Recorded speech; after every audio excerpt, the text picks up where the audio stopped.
సమగ్ర శిక్ష కాంట్రాక్ట్ ఉద్యోగుల సమ్మె 16వ రోజుకు చేరుకున్న సందర్భంగా రాష్ట్ర జేఏసీ పిలుపు మేరకు కాకినాడ ఆర్డీఓ కార్యాలయాన్ని ఉద్యోగులు ముట్టడించారు.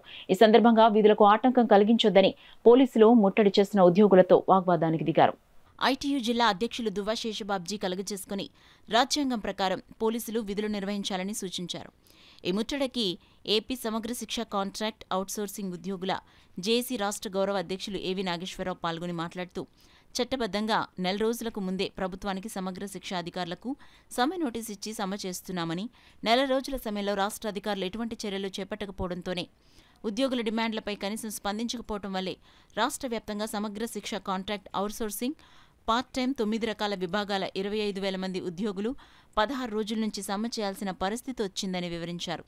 సమ్మెలోకి దిగిన తర్వాతే బకాయి పెట్టిన 3 నెలలకు గాను 2 నెలల వేతనాలను విడుదల చేశారన్నారు. మనందరి ఐక్యతతోనే డిమాండ్లు సాధించుకోగలమని ఉద్యోగులకు సూచించారు. పార్వతీపురం, కాకినాడ జిల్లాలో చట్టబద్ధంగా సమ్మె చేస్తున్న ఉద్యోగులను తొలగిస్తామని నోటీసులు ఇవ్వటాన్ని తప్పుపట్టారు. ఈ తాటాకు చప్పుళ్లను ఉద్యోగులు పట్టించుకోవాల్సిన అవసరం లేదని తెలిపారు. అనంతరం ఏవోకు వినతిపత్రం అందించారు.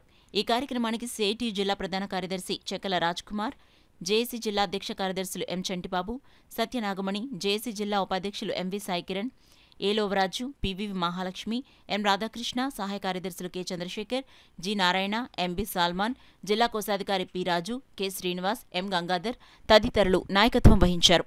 ఉద్యోగులు సమ్మె నిర్వహిస్తూ ఉన్నారు. పర్యవసానాలకు రాష్ట్ర ప్రభుత్వమే బాధ్యత వహించాలి.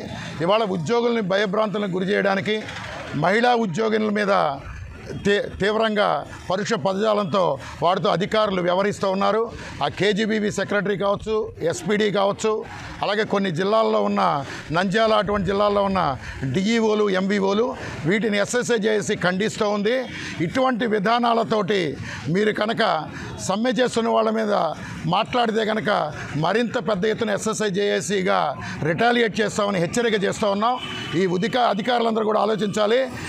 మీకు ఏదైనా చిత్తశుద్ధి ఉంటే కనుక ఈ డిమాండ్ల పరిష్కారానికి ప్రభుత్వంతో మాట్లాడి సమస్యల్ని పరిష్కరించమని చెప్పి కోరుతూ ఉన్నాం.